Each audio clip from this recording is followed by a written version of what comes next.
right. Welcome to the show. I got my man, Ian Compton here joining me today. He's the field leader over at Hell Creek Fossils. I'm excited to talk to him about dinosaurs and stuff in the world of commercial digging. He's when he's not doing Jurassic Park kind of stuff, he's doing all kinds of different work, including supporting the Jake Blanchard podcast. Appreciate having him over the years, supporting social media and some of the other things that we do on the show. So, friend, I'm excited to have you on the show today, and welcome, man. I am very excited to be here as well. All right, so hey, it's a Wednesday afternoon, man. How's life? How are things? You and I haven't caught up in a little while. Oh, it's good. I'm tired of the snow, but other than that, it's all good. Yeah, I was middle of April and some nice snow showers. Yeah, my wife is gone. She's down in Salt Lake right now. And so I'm on like work from home duty / pick up kids duty. So I drive down to their school, back into the parking spot I'm supposed to back into, and then it just starts hailing. It just starts just dumping. I'm like, man, I think like I was the only person in the parking lot because I left like 30 minutes early because I just did not want to be late and I had to take a call. Then it was just pummeling the truck with hail. Crazy weather right now, man. I know I've had a couple of days off because I'm a landscaper now, and you can't really do it in the heavy rain. So yeah, I know it. All right, brother. Well, you're not here to talk to the weather. You're here to talk to me a little bit, educate me about some fossils and whatnot. Here's what I know. Okay. When I was a kid, I went on a field trip in 8th grade, Miss Hallett's class. Shout out Miss Hallett. We went out to some remote beach out in Alaska, and we picked up these pieces of shale, and it had these little like bugs in them. Like trilobites. Trilobites. Yeah, that's the word. So we did some of that. I watched Jurassic Park when I was younger than that. When that movie came out, I've probably seen it about 30 times. So I'm kind of an expert in extraction of DNA via mosquitoes. Right between a hobbyist and an expert. I also have a lot of quotes from that movie as well. And then like I have a lot of like bro science around fossils. I've heard things like they're not really bones, they're just like the remains of bones. And then so there's like a whole thing. So I don't know a whole lot about fossils. I know my brother was into them a little bit when I was a kid. Jurassic Park and then the trilobite thing. But maybe you can just get me some knowledge, man. Base level knowledge. Let's talk about fossils. Start from the highest point. Okay. The first point is that the Earth is very old, like unfathomably old. About 4.5 billion years old. I mean, that's with a B, not an M. Oh yeah. And life popped up 300.5 billion years ago. There's a lot of if in that. Basically, as soon as it cooled off, like there was life, but it was simple life. It was like singular cells, very, very, very simple life for a very long time until about 650 million years ago. And then you get this spike in diversity. It's called the Cambrian explosion. And all of a sudden, life became multicellular and it started to move on to land. And it really started to diversify in a way that it had never done before. It was quite stagnant and it just took off after that. And people in the paleontological world, paleontologists study fossils, and then there's like paleobotanists, and there's a bunch of different paleoecologists. The field has really grown in the last like 30 years. But they just study anything that was left by life. And that could be the actual remains of the organism. It could be the trace fossils, footprints, burrows, that kind of stuff. Or it's like chemical signatures. I mean, we can look for chemical signatures in the rock, usually isotopes of carbon. I was about to say, is that where like carbon dating comes from and things like yeah. You're finding the carbon and giving it a relative age based on how much is available or how much is deteriorated? Yeah, so it's an isotope we look for. It's got an extra neutron, I believe, and then it decays, like it's not stable. So you can measure how much is in there, and then you kind of know where it starts. So you can figure out how old it is, but that only works for like a couple million years. You can't pull that all the way back because that's a really complex topic. Maybe it's not base level Yeah, topic. yeah, no, keep me 50,000 foot, and then we'll start double clicking in here in a little bit. But fossils, like you said, they're not actually bone a lot of times. It has been completely replaced, some completely, by minerals. That these bones get buried, usually in a river or an ocean, and then the minerals leach out of them and are replaced with silica and other minerals, usually in groundwater. So what you pull out is a bone. It looks like a bone, but sometimes chemically it's not quite a bone. Although there are, farther back you get, the less bone it is. The closer it is, like the stuff that's like 500,000, 10,000 years, that's pretty much a bone. Like that stuff's frozen. Yeah. But dinosaurs, they have found protein in dinosaur bones, which is nuts. That they dissolved away some of those materials it was a T-Rex bone snapped in half. Someone took a little piece, dissolved it in acid, and they found like flexible protein structures in it, which is crazy. And it is debated if that's true or not, but it did get preserved somehow.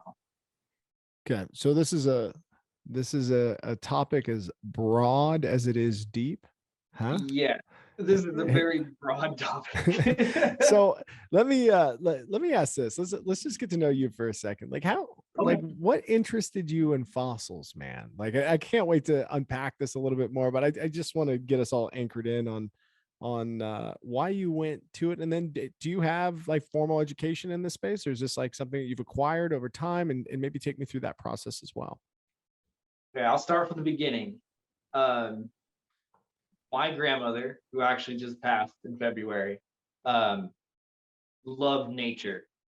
I got to spend like a month a summer with her for many years, and she gardened and she took us to museums. I remember seeing my first dinosaur. I was really young, and it was a Torosaurus and some kind of carnivorous, like big theropod meat-eating dinosaur, and I was just blown away. I was like, wow, this is something that like existed at one point but doesn't exist anymore. And I was very interested in fossils from a very young age. My parents just gave me books.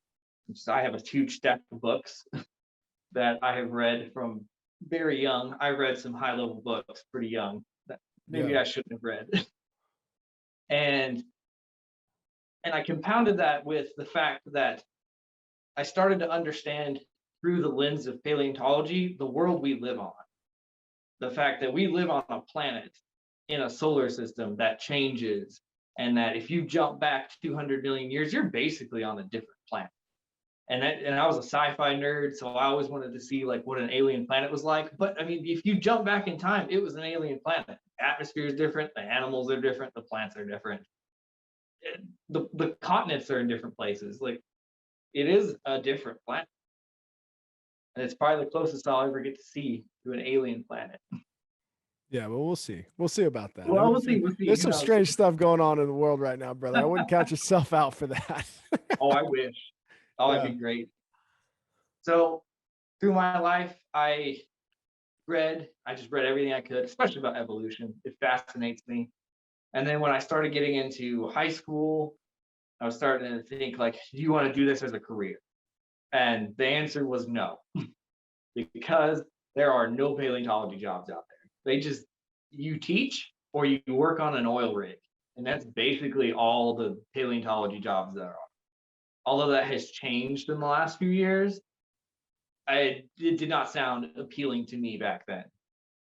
But, out of high school, I started making a little bit of money. I wanted to go on some trips, always wanted to go see a dig. Like I've read about it for years. Like I've never actually got to go dig up a dinosaur.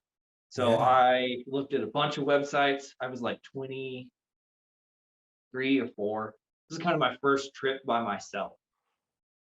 And like no friends, no family, it's just me, just getting on a plane and going somewhere.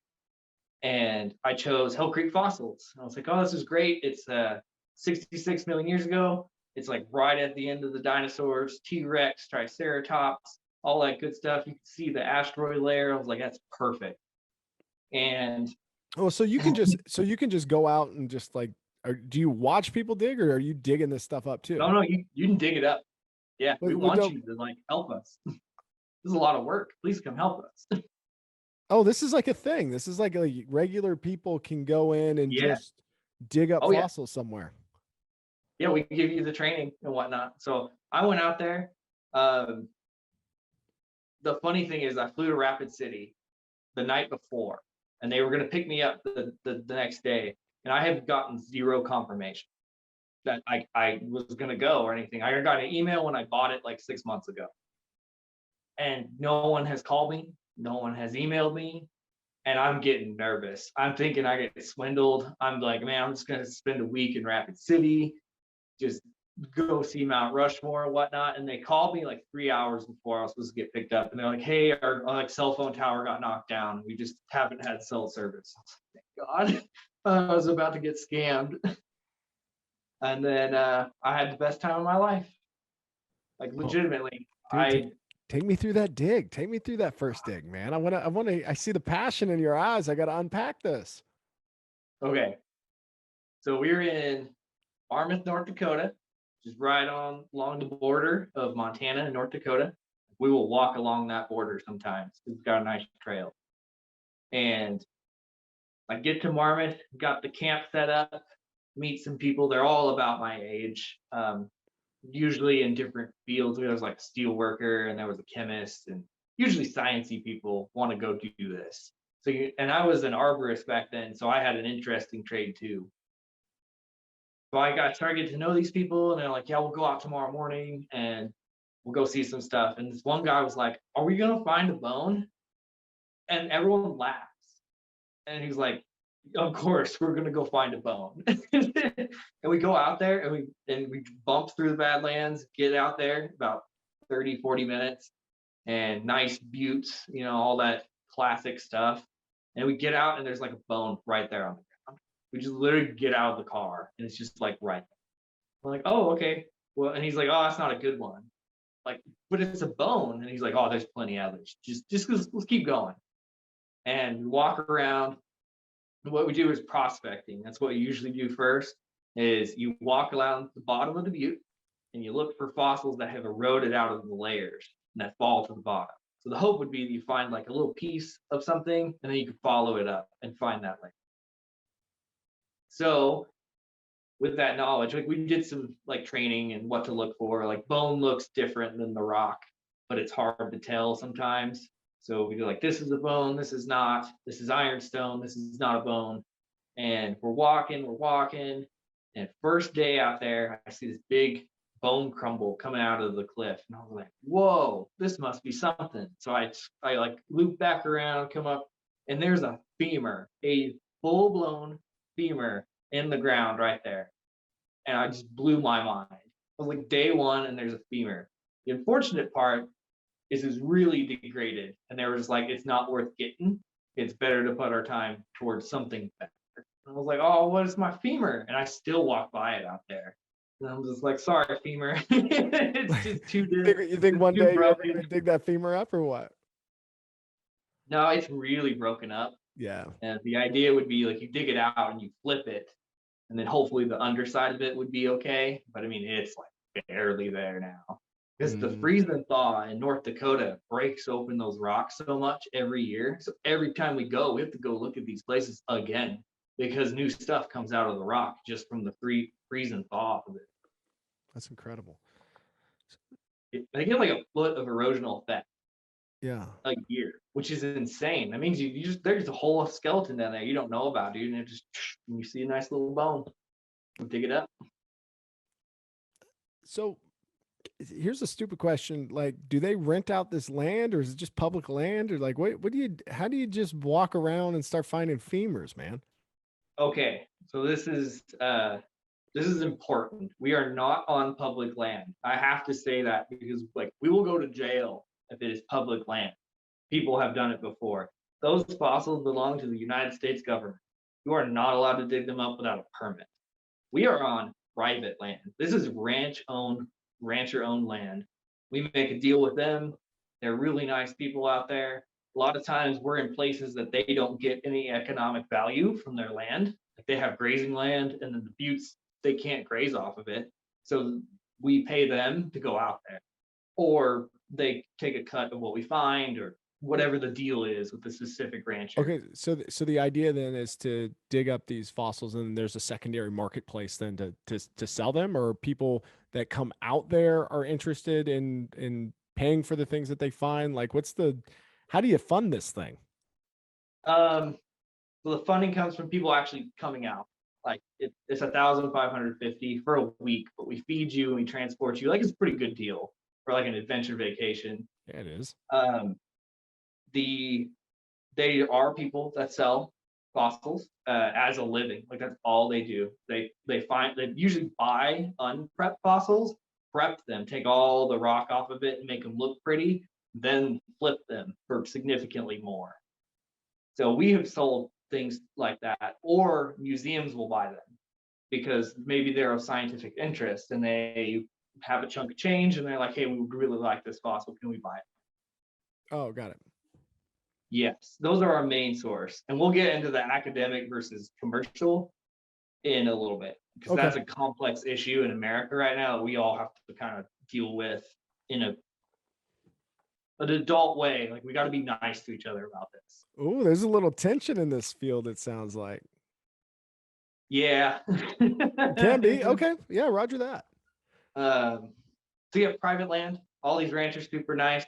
They actually like having us out there usually because we watch for broken fences and wildfires and poachers, and we'll give them a call and say, hey, I saw something weird the other day, and they're just super helpful, and they're always there to help us. If our car breaks down or something, like we can always call the rancher, and they'll come out and help us any day. Good people. Yeah.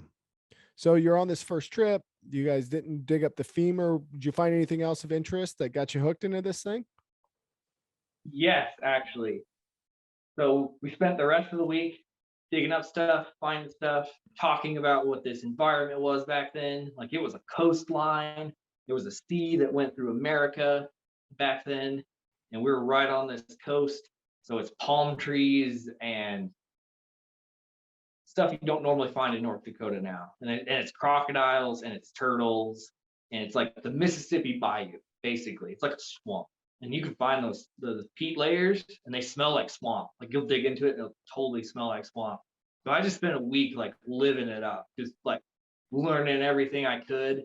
And the second to last day, our guide was like, I want to check something out. And he stopped along a road we've driven several times already. And he's like, I think these are bones. And we go over there, and by golly, they're bones right off the side of the road. And he's like, let's dig this up. I have a good feeling about this.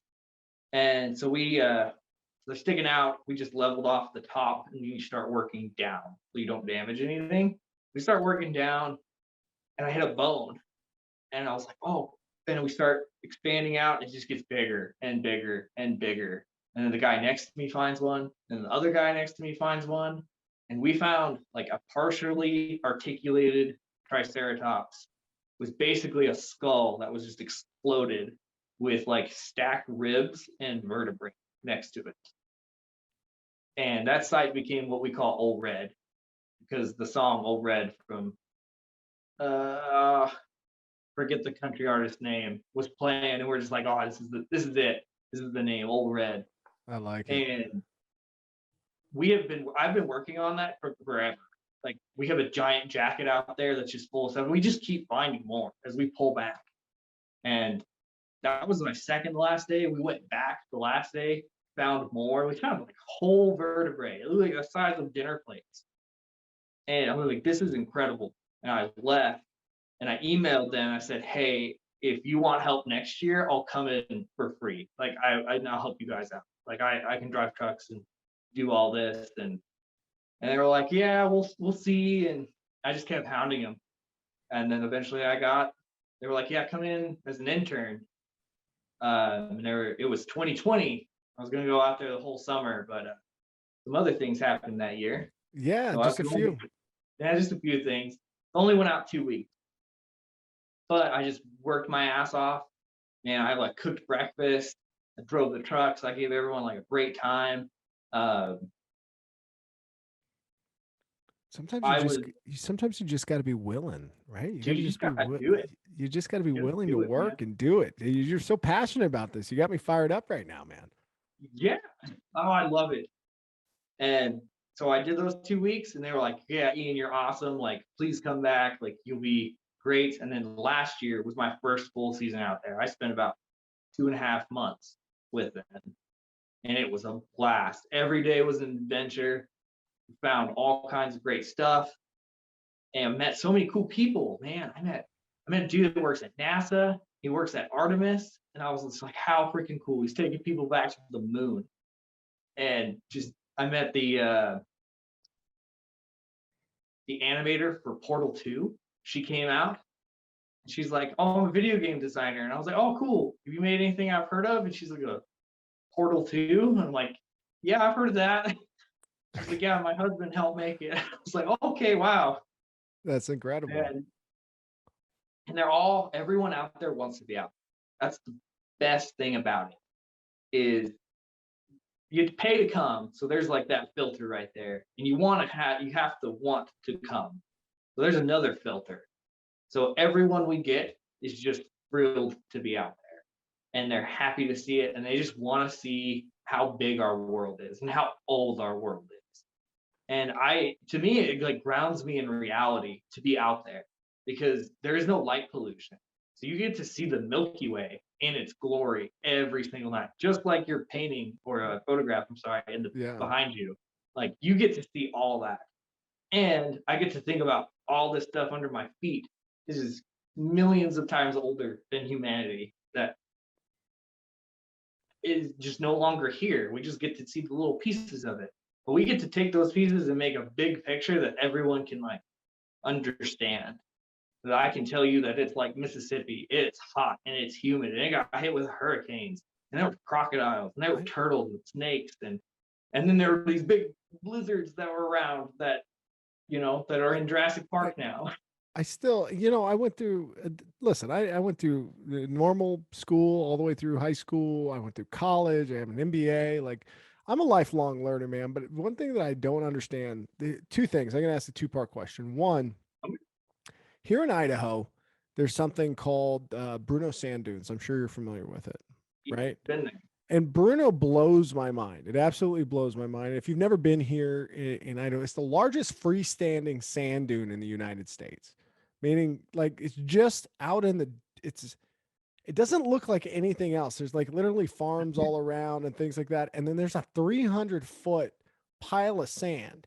And the reason that it's able to stay where it is because the wind blows kind of like 3 or 4 different directions, all fairly equal. So like the sand kind of persists and continues to stack on itself, and the pile kind of evolves and changes, but like the sand doesn't really go away that much. At least that's my understanding.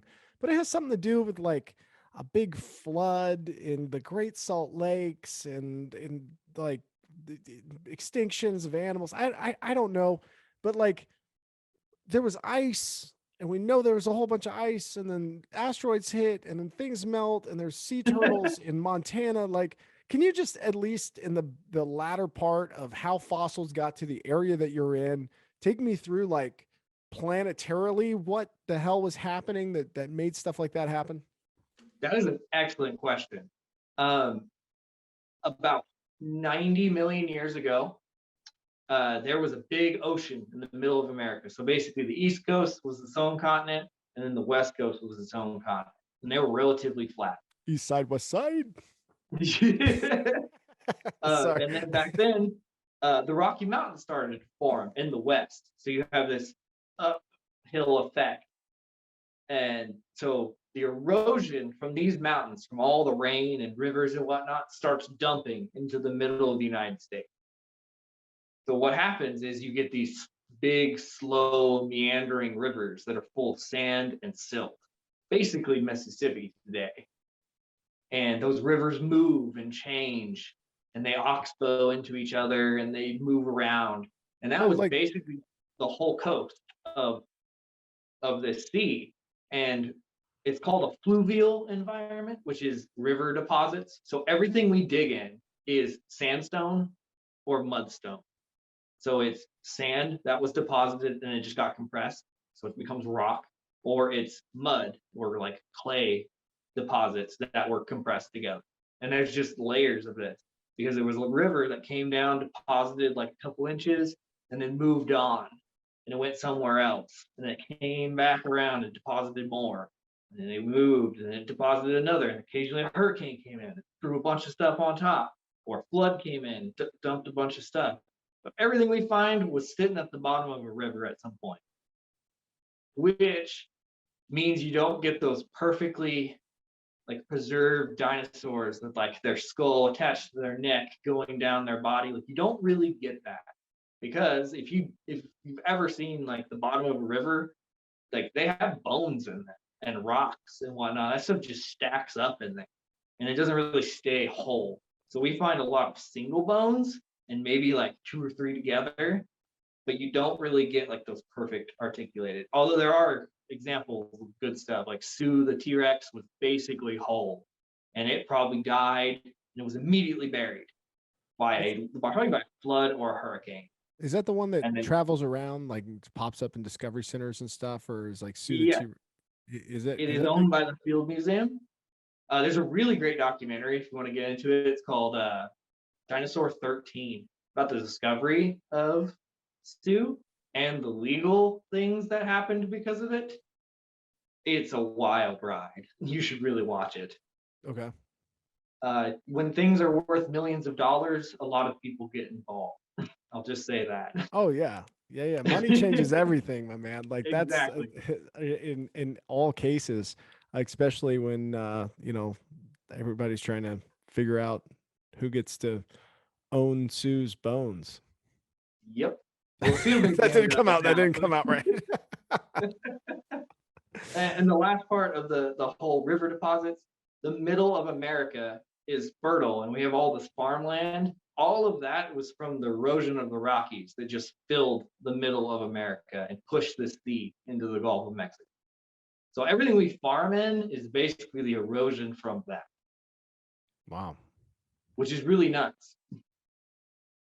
So then why, like, was it an asteroid that these animals aren't walking around today, or did they like all die from freezing out, or like there's probably some theories in there. I mean, Yes, like there's what's the several theories. one you prescribe to, or the ones that academics most commonly espouse? The most common theory is that an asteroid hit the Yucatan Peninsula 66.4 million years ago. And it was a big one. It was somewhere between 5 kilometers and 10 kilometers, which doesn't sound huge, but that's a space rock that's going many, many, many times the speed of sound hitting the planet. Like it is a devastating event.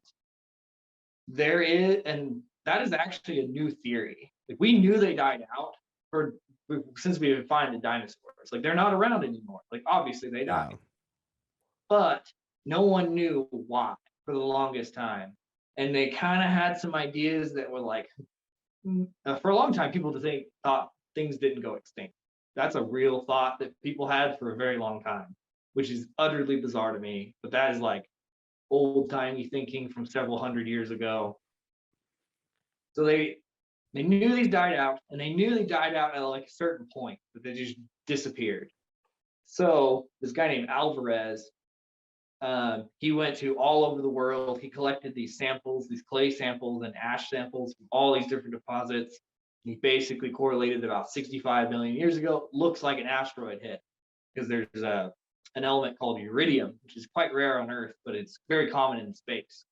So when you get a iridium-rich asteroid hitting the Earth, it gets covered in this iridium dust. They couldn't find the crater for the longest time. They're like, man, this had to be massive. And this is back before satellite photography and whatnot. So they were like, man, we don't know where this is.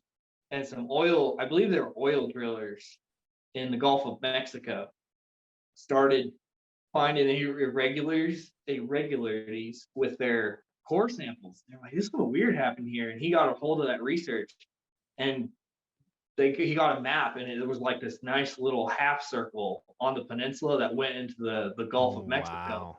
And he went, wow, that's a big crater. And so after that, pretty much everyone was like, the asteroid killed the dinosaurs. There is some evidence, and it's because this is a new theory, people are still studying this, especially where I work. People, I mean, it is like the thing to study there is like what happened. There is some evidence that the dinosaurs died out before then, which is really weird. My boss calls it the asteroid was pissing on the grave. They were dead. The asteroid just made sure they were dead. There is a real drop in diversity right at the end. Like if you go back like 20 million years to our time, where I work, there's like T-Rex, Triceratops, and Hadrosaur, and a handful of others. But if you jump back 20, 30, 40 million years, there's like 4 big theropods instead of 1, and there's 4 ceratopsians instead of 1, and there's like a dozen hadrosaur species. So something happened between the end, like the extinction event and the end cretaceous. So they just something wiped them out, and we don't know what. It might have been just climate change. There was a big lava spill called the Deccan Traps in India, and it was basically just a big lava plain that was just heating up the planet, spewing a lot of greenhouse gas out.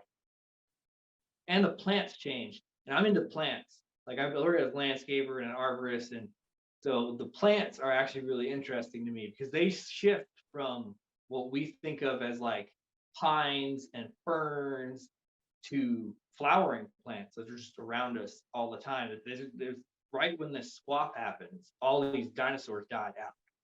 They might not have been able to adapt as quickly to the plant life changing, and it's a mystery. Like we don't know. You get Yeah. little pictures. You got to figure out the whole scene. It's like getting a movie and like you pull out 10 still frames and you're like, what happened? Like, well, we have a guess, but probably gonna be wrong. Yeah. All right, so now let's get a little more tactical again. So like Okay. I want to try to understand a little bit more about like what is actually happening on a dig. Like cuz the point of reference I have like most people and I said in the intro is Jurassic Park, right? So it's like Not that the easy. helicopter comes down and the old guy with the top hat comes walking out and he's got some really interesting things to say and they have all these like these digs all marked off and like they're doing it in layers and mapping things and all this like what is it like for what you do? Is it like really similar? Are you like actually like mapping stuff on paper or using computer images or are you just taking a brush and sweeping around? Like help me understand the process. Jurassic Park is wrong. I'm just gonna say No, that. no, it's It not. is You're not that wrong. easy. You're wrong. Jurassic Okay. Park is right. It is not that easy to uncover bones. They just take a brush and there's like, oh, look at this perfectly articulated velociraptor skeleton. And then the helicopter lands and they're like, cover it. Oh my God. I'm like, yeah, for your 5 seconds of work you just did. Like, it's not that easy. They do have some things right. You do mark out, like if you find a bone, like if I found that femur, we're going to dig it up. Usually mark off an area, take pictures. Some people draw it. Um, I am not as good at the notes part as I am finding stuff. Like I'm really good at finding stuff. Man, I could walk all day and just find great sites everywhere. But you mark it off. You usually work in layers. Like you mark, I give someone like these 3 inches, and I'm like, hey, I need you to bring this down like an inch and a half. And they just take a chisel and they just pick at it and they just work their way down. And I say, hey, if you see anything that's a different color, it makes like a ting when you hit it with your chisel, or anything that just looks suspicious, just stop and I'll look at it. And you just have 4 or 5 people and they just work it down. But that's how you find it, and that's your first excavation. When you want to pull it out of the ground, it's a totally different story. Let's say I got this nice femur and there's no other bones around it. Like we've dug down past that layer, there's no other bones. Like, cool, it's just this. What we do is we continue to dig down around that femur and we pedestal it. Basically, we leave it on top and we'll use glue and other stabilizers to make sure it doesn't just crumble on us. And then we will plaster it. So you put aluminum foil over it, you dip burlap and plaster, then you wrap the top, and then you continue to work down, and you kind of mushroom it. It looks like a big white mushroom. And then the scary part at one point is you have to break it and flip it. And that's the real scary part because you Oh never know, yeah. there might be something under that you just didn't see. Oh man, So we I'd be, dude. I have a hard time flipping eggs, man. it's scary because if you didn't plaster it right, it'll crumble. It'll break like an egg. There's Oh, actually a story of these people in Canada that they had found a really nice ankylosaur, like the whole thing, and they were like so excited. They jacketed the entire thing, and they rented a helicopter to come get it because it was so heavy. So the helicopter started lifting it, and it went crack, and everything poured out of no, no. it. They were not happy about that. So you're trying to avoid that. Don't do that. The hope would be that you've got this nice plaster case around it, and then you usually push rebar under it and you flip it, or you can do it by hand if you're really careful and it's small enough. Then you have to hike that out, and sometimes it weighs hundreds of pounds. You got to like build a little scaffolding around it and have all your volunteers just lift it and carry it to the truck, and it can be a pain in the ass sometimes. Dinosaurs are not small. Yeah, no, I recognize that. Hey, we started on the podcast talking a little bit about commercial dig versus academic, and I wanted to make sure that we had some time to explore that Absolutely. as well. So maybe trying to go back to that. If you could maybe outline the way that this world has traditionally been done, and I think a lot of that, at least from my perception, is through academic centers, universities, those types of things, philanthropists and grants, versus this Yeah. commercial side that's emerging. Okay. So this is where it gets kind of nitty gritty.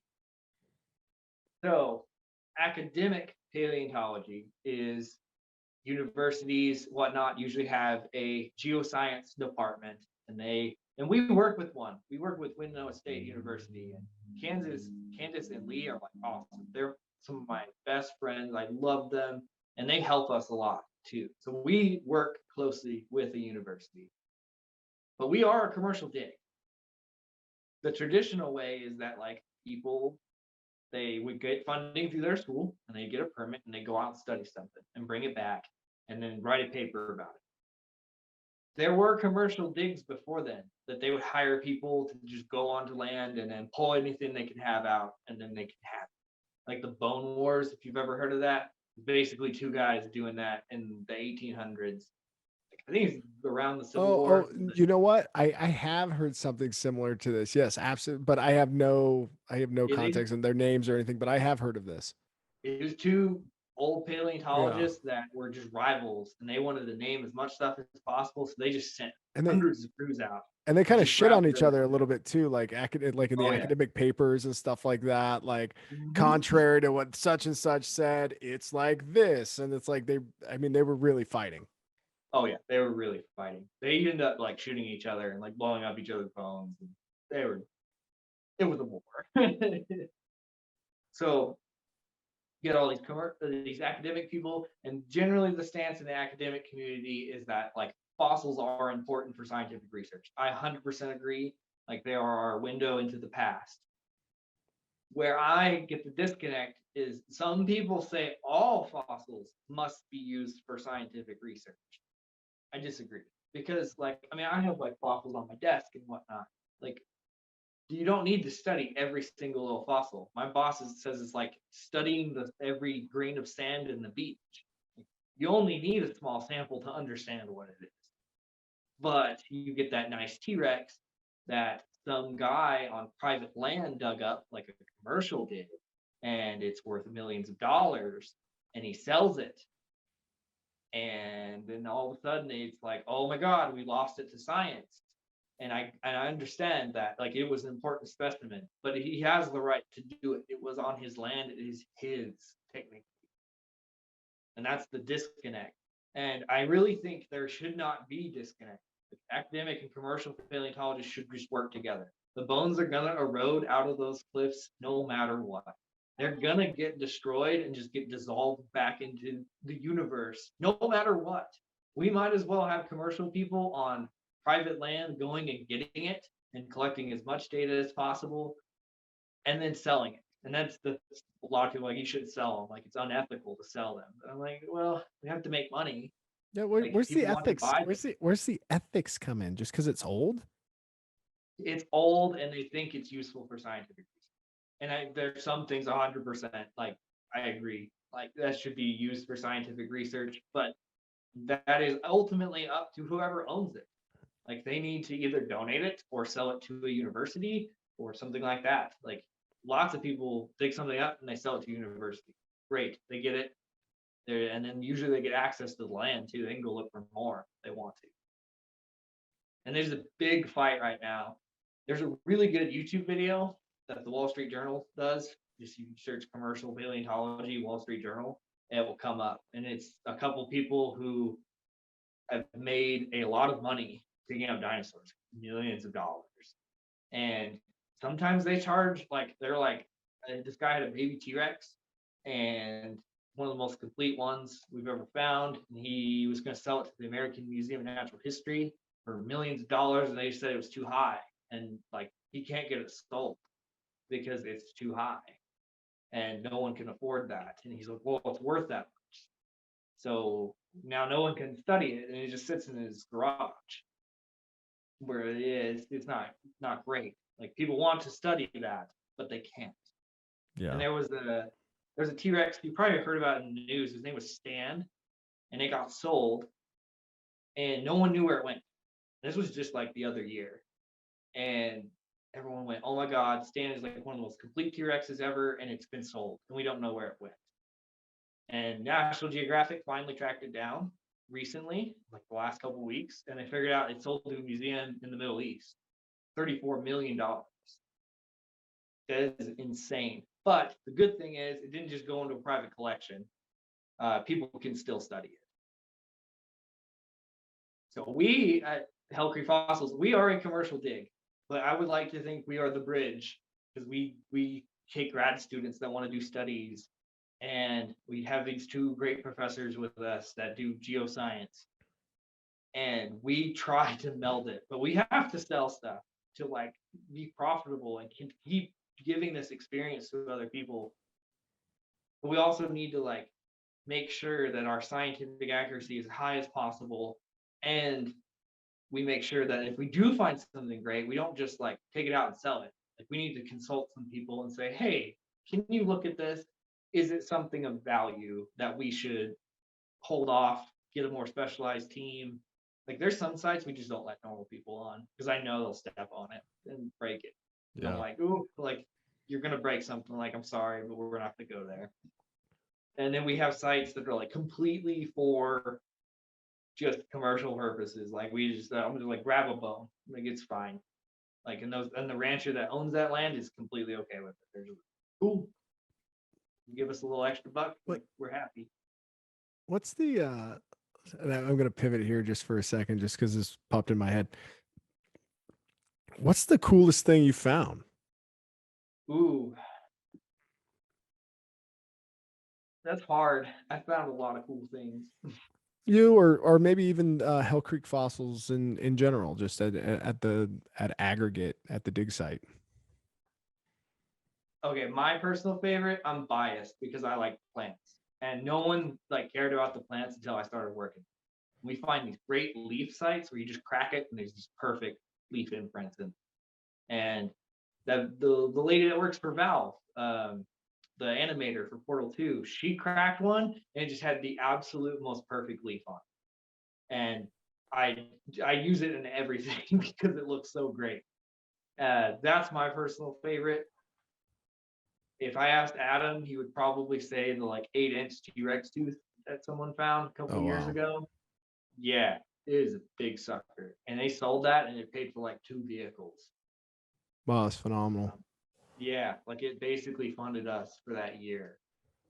Dude, so you're a really scientific guy. I can't help but now start to see that that botany, that tie It's into all this as well. You're just deep into the it's all plants. together, man. Like Where'd the it's plants all come from? the plants. Yeah, why'd you Where get did they come obsessed with from? plants too? Oh, that came from my grandmother. She Okay, loved to that's right. garden You said in that at the Oklahoma. beginning.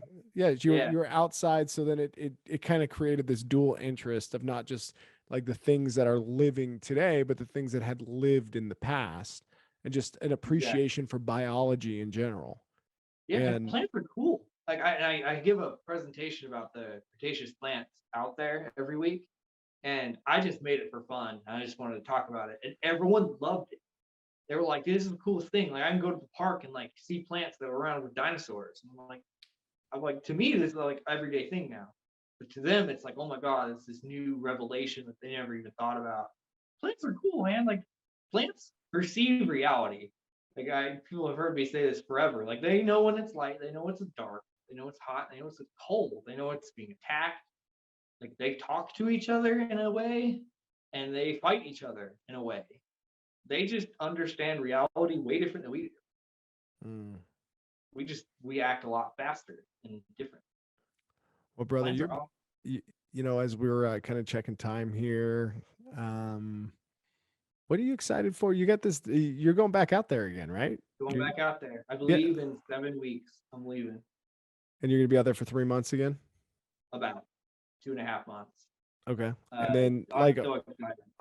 are all the folks that are coming out to help with some of these digs, is all that figured out? Like is it basically already booked out or sold out or whatever? Or like where do people go to figure this thing out? What would they expect at Hell Creek Fossils? So we are like 75% sold out, which is really good. We're selling out way faster than we ever have, which is awesome. We need all the money we can get. Yeah. um, hcfossils.com or Hell Creek Fossils, they'll pop up. Uh, we have how many the spots are left per week. Um, sorry, I lost my train of thought there. We also have Facebook and an Instagram, and I run those, by the way. Oh yeah, absolutely, man. And hey, beautiful segue into here, man. You've been riding with the Jake Blanchard podcast now for what, 6 months? Maybe a little longer? About Yeah, right something around like six that. months. You came on, helped with some rebranding, helped with some publishing of social media assets, and just making sure that that Jake Blanchard podcast page gets regular posting and things like that. Man, you've listened to a lot of conversations. Oh yeah, What's your favorite episode? I'm really biased because of Chance. Oh yeah, yeah. You know Because I that. love Chance. I love you, buddy. Oh, me too, man. Like that's that's an important call out. That's definitely one of my favorite episodes as well. I mean, it's just so impactful. Such a lot of things that we got an opportunity to talk about, and so good to listen to him talk about Black Badger, talk about his father, all those types of things. I agree. Lawrence Krauss is really cool. Yeah, I want to get him back on, man. Yeah, he's awesome. I need to reach back out to him. He was so gracious with his time, and after we wrapped up, he let me know he had a good time, and that I'm more than welcome to reach out to him again. And I actually just had my first repeat guest. Oh, nice. Yeah, I haven't posted it yet, but Mario Knopfel came back on. He's the CEO of NFT Tech, and Right God, on. the guy's like 25 years old. It's like, you know, you look up people's net worth online. He's worth born up, you know, it's like $130 million Ooh. empires he's built. He took the call from like an 11-room villa or 11-bedroom villa in penthouse in Dubai, and he's just Oh talking to me wow. about CryptoPunks and it's like and I'm just sitting there going, man, this is such a different world, man. It's Very different. that episode will air before this one, and if you listen to that one, you'll understand. I'm just sitting there shaking my head like, you bought like a 64-bit image for $500,000, like what, like What? why? But Oh, you I know, feel you on that. there's a reason. So a lot of mind-blowing stuff, man. Well, good. This has been great, my man. It's nice to know you. I'm deeply appreciative of you and your time as well. The contributions that you've made to the podcast have been phenomenal. And then you're one of those people who's just listened to a lot of them. And so Oh, I yeah. appreciate your feedback. You can, text me sometimes. I really like this one. Hey, what was going on here? Like it's nice to have a sounding board or an inner circle of people that are looking out for you. And you're one of those pragmatic, scientific kind of people that knows how to manage me. So I appreciate you. I try my best, man. I appreciate you too. Well, dude, I'll throw some links into the notes of the podcast as always, so people can find Hell Creek Fossils, find you, know how to reach out to you, and maybe they'll see you this summer out on a dig, my man. I hope so. All right, brother. Till Thanks for your then. time. Until then, what? Oh, I hope someone shows up. If someone says, "Oh, I got here because I heard on the Jake Blanchard podcast," I will be thrilled. It'll be like the ultimate crossover of my life. Oh yeah, that'll be a great VIP experience. I mean, you'll make them some extra, make them something at camp. Absolutely. All right, brother. Thank Well, you hey, so much, man. yeah, absolutely. Take care.